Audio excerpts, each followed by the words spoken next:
নমস্কাৰ স্বাগতম জনাইছোঁ নিউজ আছামৰ অন্যতা বিদলৈ অংগনবাড়ী কৰ্মী আশা কৰ্মী আৰু ৰান্ধনীসকলৰ বাবে দৰমহা বৃদ্ধিক লৈ আহি পৰিছে বহুকেইটা গুৰুত্বপূৰ্ণ খবৰ। ইয়াতে আপোনালোকে দেখিবলৈ পাইছে CITU আছামৰ যি পেজ হয় পেজটোত যদি আপোনালোকে চাবলৈ যায় বিভিন্ন ঠাইত সন্মিলনৰ দৃশ্য ইয়াতে দেখিবলৈ পাব আপোনালোকে আৰু লগতে বিভিন্ন কাৰ্যসূচী হাতত লোৱা হৈছে যাতে তেওঁলোকৰ যি দৰমহা হয় দৰমহাটো ভালদৰে অলপ বৃদ্ধি কৰক। ইয়াতে দেখিবলৈ পাইছে মাজুলী জিলা মধ্যাহ্ন ভোজন কৰ্মী সন্থা আৰু লগতে ইয়াতে দেখিবলৈ পাইছে অংগনবাড়ী কৰ্মীৰ লগতে ৰান্ধনী কৰ্মী সকলোৱে সন্মিলিত হৈ কিছুমান অধিৱেশন অনুষ্ঠিত কৰা হৈছে আৰু লগতে আলোচনা কৰা হৈছে যে তেওঁলোকৰ যি দৰমহা অতি কমেও 10,000 পৰ্যন্ত বঢ়াব লাগে।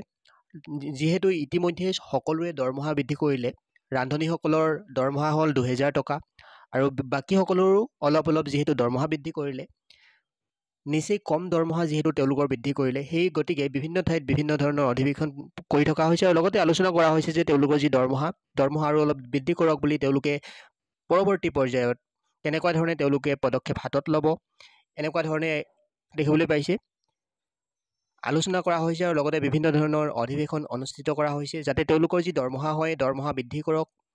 লগতে যদিহে আপোনালোকে এনেকুৱা ধৰণে চাই সকলোবিলাক ফটোত দেখিব বা সকলোবিলাক পোষ্টত দেখিব তেওঁলোকে বিভিন্ন ধৰণৰ সন্মিলন অনুষ্ঠিত কৰিছে আৰু লগতে বিভিন্ন ঠাইত আলোচনা কৰা হৈছে যে তেওঁলোকৰ যি দৰমহা আৰু অলপ বৃদ্ধি কৰাবলৈ পৰৱৰ্তী পৰ্যায়ত কি পদক্ষেপ লোৱা হ'ব।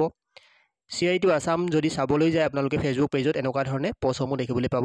পৰৱৰ্তী পৰ্যায়ত যাতে তেওঁলোকক প্ৰতাৰণা নকৰে তাৰ প্ৰতি লক্ষ্য ৰাখি বিভিন্ন ঠাইত বিভিন্ন ধৰণৰ কাৰ্যসূচী হাতত লোৱা হৈছে যাতে চৰকাৰখনে দৰমহা বৃদ্ধি কৰিম বুলি কৈ পাছত মাত্ৰ 300, 400, 500 এনেকুৱা ধৰণে বৃদ্ধি নকৰে, যাতে ভাল এটা দৰমহা দিয়ে তেওঁলোকক তাৰ প্ৰতি লক্ষ্য ৰাখি বিভিন্ন ধৰণৰ আলোচনা বিলোচনা কৰি থকা হৈছে।